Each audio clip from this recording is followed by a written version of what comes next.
Tobermory. Autor Saki. Era una tarde lluviosa y desapacible de fines de agosto. Durante esa estación indefinida en la que las perdices están todavía en sus guaridas o en algún frigorífico y no hay nada para cazar, a no ser que uno se encuentre en un lugar que limite al norte con el canal de Bristol. En esa zona se pueden perseguir legalmente robustos venados rojos. De modo que esa tarde los huéspedes de Lady Blemley estaban todos reunidos en torno a la mesa del té. Y a pesar de la monotonía del momento, no había indicio en la reunión de esa inquietud que nace del tedio. La atención de todos se concentraba en la personalidad del señor Cornelius Appin. Los otros huéspedes de Lady Blemley apenas lo conocían. Alguien había dicho que era inteligente, y la anfitriona tenía expectativa de que por lo menos alguna porción de su inteligencia contribuyera al entretenimiento general. No había podido descubrir hasta la hora del té en qué dirección, si la había, apuntaba su inteligencia. No se destacaba por su ingenio ni por saber jugar al croquet, tampoco poseía el poder de hipnotizar, ni sabía organizar representaciones teatrales. Era un simple señor Appin y el nombre de Cornelius parecía ser simplemente un fraude bautismal. Sin embargo, en cierto momento el señor Appin aseguró haber lanzado al mundo un descubrimiento frente al cual la invención de la pólvora, la imprenta y la locomotora resultaban meras bagatelas. La ciencia había dado pasos asombrosos en diversas direcciones durante las últimas décadas, pero para el señor Appin todo parecía pertenecer al dominio del milagro más que al del descubrimiento científico. ¿Y usted nos pide realmente que creamos, decía Sir Wilfrid, que ha descubierto un método para hacer hablar a los animales y que nuestro querido y viejo Tobermory fue el primer discípulo con el que obtuvo un resultado feliz? Es un problema en el que he trabajado mucho los últimos 17 años, dijo el señor Appin, pero solo durante los últimos 8 o 9 meses he sido premiado con el mayor de los éxitos. Experimenté, por supuesto, con miles de animales, pero últimamente solo con gatos, esas criaturas admirables que han asimilado tan maravillosamente nuestra civilización, sin perder por eso todos sus desarrollados instintos salvajes. De tanto en tanto se encuentra entre los gatos una inteligencia superior, como sucede también entre los seres humanos, y cuando conocí hace una semana a Tobermory, me di cuenta inmediatamente de que estaba ante un supergato de extraordinaria inteligencia. Con Tobermory, como ustedes lo llaman, he llegado a la meta. El señor Appin concluyó su notable afirmación en un tono en que se esforzaba por eliminar una inflexión de triunfo. ¿Quiere decir, preguntó la señora Resker después de una breve pausa, que usted ha enseñado a Tobermory a decir y a entender oraciones simples y breves? Mi querida señora Resker, dijo pacientemente el caballero, de esa manera gradual y fragmentaria se enseña a los niños, a los salvajes y a los adultos atrasados. Cuando se ha resuelto el problema de cómo empezar con un animal de inteligencia altamente desarrollada, no se necesitan para nada esos métodos vacilantes. Tobermory puede hablar con absoluta corrección.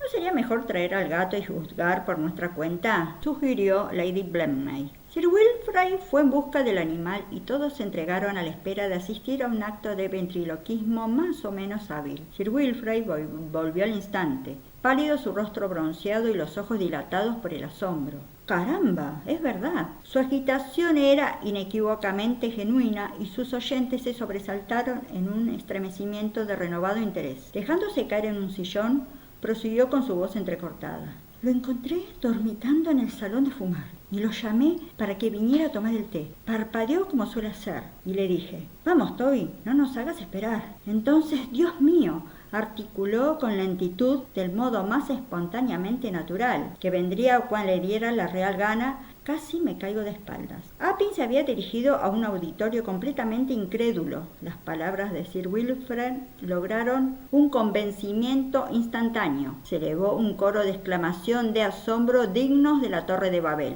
entre las cuales el científico permanecía sentado y en silencio gozando del primer fruto de su estupendo descubrimiento. En medio del clamor entró en el cuarto Tobermory y se abrió paso con delicadeza y estudiada indiferencia hasta donde estaba el grupo reunido en torno a la mesa del té. Un silencio tenso e incómodo dominó los comensales. Por algún motivo resultaba incómodo dirigirse en términos de igualdad a un gato doméstico de reconocida habilidad mental. ¿Quieres tomar leche, Tobermory?, preguntó Lady Blemley con la voz un poco tensa. Me da lo mismo, fue la respuesta expresada en un tono de absoluta indiferencia. Un estremecimiento de reprimida agitación recorrió a todos. y Lady Blemley merece ser disculpada por haber servido la leche con un pulso más bien inestable. Me temo que derramé bastante, dijo. Después de todo, no es mi alfombra, replicó Tobermory. Otra vez el silencio dominó al grupo. Y entonces la señorita Resker, con sus mejores modales, le preguntó si le había resultado difícil aprender el lenguaje humano. Tobermory la miró fijo un instante y luego bajó serenamente la mirada. Era evidente que las preguntas aburridas estaban excluidas de su sistema de vida. ¿Qué opinas de la inteligencia humana?, preguntó Mavis Pilkington en tono vacilante. ¿De la inteligencia de quién en particular?, preguntó fríamente Tobermory. Oh, bueno, de la mía, por ejemplo, dijo Mavis tratando de reír. Me pone usted en una situación difícil, dijo Tobermory, cuyo tono y actitud no sugerían, por cierto, la menor timidez. Cuando se propuso incluirla entre los huéspedes, Sir Wilfrid protestó asegurando que era usted la mujer más tonta que conocía. Lady Bramley replicó que su falta de capacidad mental era precisamente la cualidad por la que la invitaba, puesto que no conocía a ninguna otra persona tan estúpida como para que le comprara su viejo automóvil. Ya sabe cuál, concluyó el gato. Las protestas de Lady Bramley habrían tenido mayor efecto si aquella misma mañana no hubiera sugerido casualmente a Mavis que ese auto era justo lo que ella necesitaba. El mayor Barfield se precipitó a cambiar de tema. ¿Y qué hay de sus andanzas con la gatita de color carey allá en los establos? Ni bien lo dijo. Todos advirtieron que la pregunta era una burrada. Por lo general no se habla de esas cosas en público, respondió fríamente Tobermory. Por lo que pude observar de su conducta desde que llegó a esta casa, imagino que le parecería inconveniente que yo desviara la conversación hacia sus pequeños asuntos. No solo al mayor lo dominó el pánico que siguió a estas palabras. ¿Quiere ir a ver si la cocinera ya tiene lista tu comida?, sugirió apresuradamente Lady Blemley, fingiendo ignorar que faltaba por lo menos 2 horas para la comida de Tobermory. Gracias, dijo Tobermory. Acabo de tomar el té. No quiero morir de indigestión.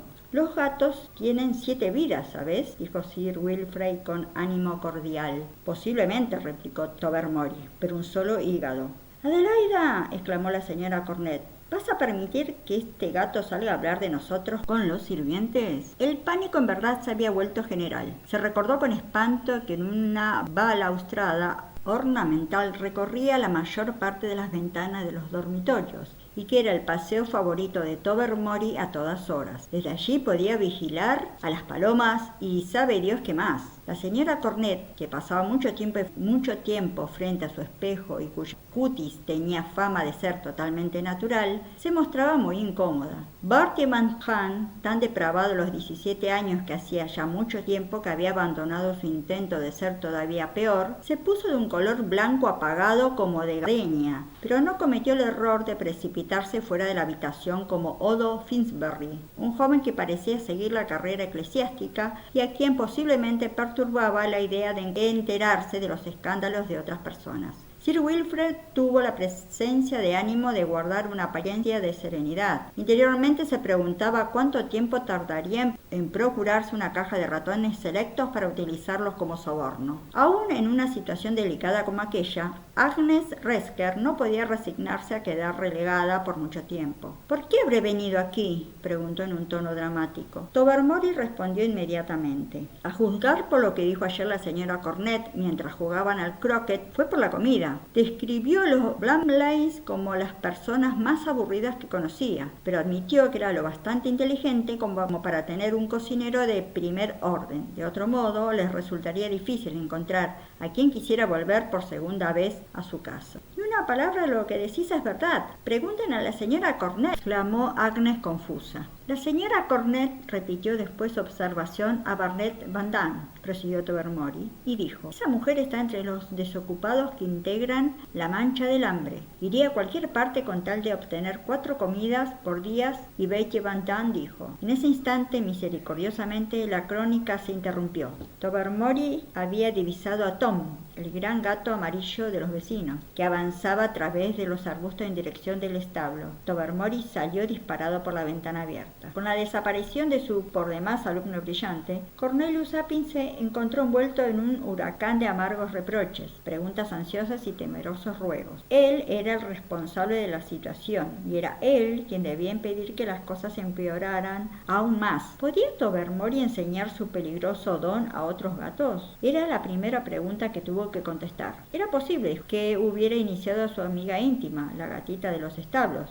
en sus nuevos conocimientos, pero era poco probable que sus enseñanzas abarcaran por el momento un margen más amplio. Siendo así, dijo la señora Cornet, acepto que Tobermory sea un gato valioso y una mascota adorable, pero seguramente convendrá conmigo, Adelaida, que tanto él como la gata de los establos deben desaparecer sin demora. No supondrá que este último cuarto de hora me haya sido placentero, dijo amargamente Lady Blangley. Mi marido y yo queremos mucho a Tobermory. Por lo menos lo queríamos hasta que le fueron impartidos esos horribles conocimientos. Pero ahora, por supuesto, lo que hay que hacer es eliminarlo tan pronto como sea posible. ¿Podemos poner estricnina en el alimento que recibe a la hora de la comida?, dijo Sir Wilfred, y a la gata del establo la mataré yo mismo. El cochero lamentará mucho perder a la mascota, pero diremos que los dos gatos padecían un tipo de sarna muy contagiosa y que temíamos que se extendiera a los perros. Pero mi gran descubrimiento, protestó el señor Appin, y después de tantos años de investigación y experimentos, un arcángel que proclama grandes milagros si descubriera que coincidían imperdonablemente con las finales del Mundial de Fútbol y tuviera que postergar sus maravillas por tiempo indefinido, no se hubiera sentido tan deprimido como Cornelius Appin ante la acogida que se dio a su magnífica hazaña.